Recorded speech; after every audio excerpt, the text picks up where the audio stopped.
Welcome to the beautiful city of Sydney in Australia.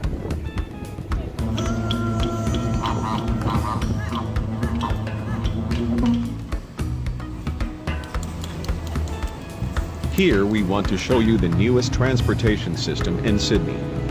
The Sydney Light Rail. This rail system is connecting the city of Sydney with 3 route lines to Dulwich Hill, Randwick and Kingsford.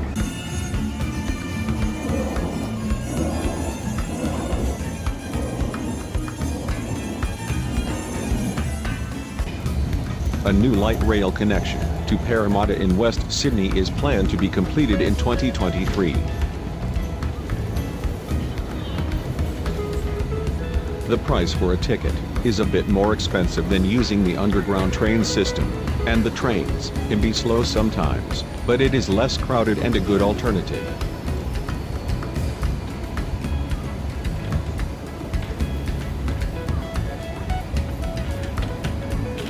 Within the next years, more precinct lines might get connected to the transportation network.